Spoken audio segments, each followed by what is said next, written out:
Fever. It's a word that can strike fear into the hearts of many. We associate it with illness, discomfort, and the dreaded thermometer. But what if we told you that fever is actually one of your body's oldest and most effective defense mechanisms? That's right, fever is not your enemy. It's your ally in the fight against infection. From the tiniest insects to the largest mammals, creatures across the animal kingdom experience fever. This ancient response has been honed over millions of years of evolution, proving its worth time and time again. When a foreign invader, like a virus or bacteria, enters your body, fever is often the first line of defense. So the next time you feel that telltale warmth creeping up, don't panic. Your body is simply doing what it does best, protecting you. Imagine your body as a complex fortress, equipped with an intricate alarm system.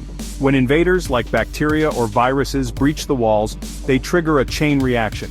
These invaders release substances called pyrogens, which act like messengers, alerting the body to danger.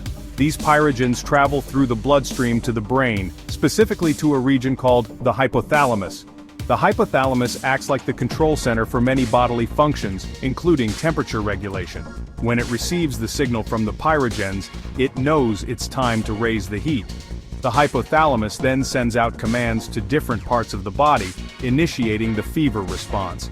Muscles begin to shiver, generating heat, while blood vessels constrict, conserving warmth. This coordinated effort effectively turns up the body's thermostat, creating an environment that is less hospitable to invaders. Now you might be wondering, how does simply raising the body's temperature help fight off infection? Well, it turns out that fever creates an environment that is quite unfavorable for those pesky invaders. Firstly, the increased temperature boosts the activity of your immune cells. Think of them as your body's internal army, constantly patrolling for threats. Fever acts like a supercharge, making these immune cells faster and more efficient at their job of destroying pathogens. Secondly, fever restricts the availability of iron and other essential nutrients that many pathogens need to survive and replicate.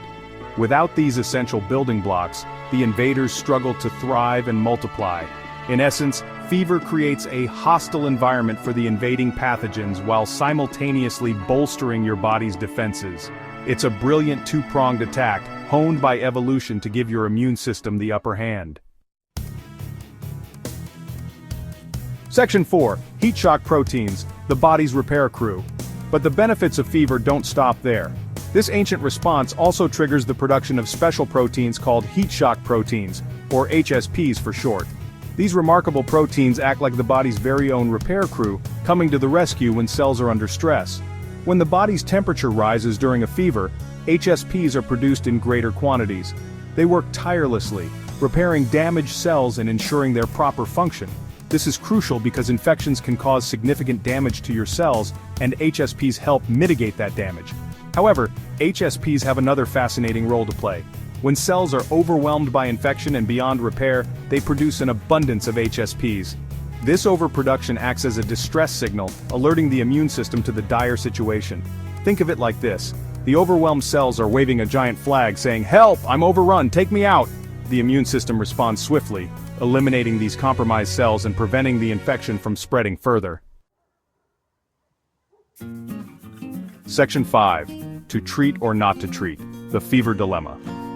In our modern world, we have an arsenal of medications at our disposal, and it's tempting to reach for a fever reducer at the slightest sign of discomfort.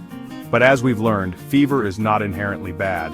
In fact, it's a powerful defense mechanism. This begs the question, should we always suppress fever? Medications like acetaminophen, Tylenol, and ibuprofen, Advil, Motrin are commonly used to lower fever. While they effectively reduce discomfort, there is ongoing debate about their long-term impact on recovery.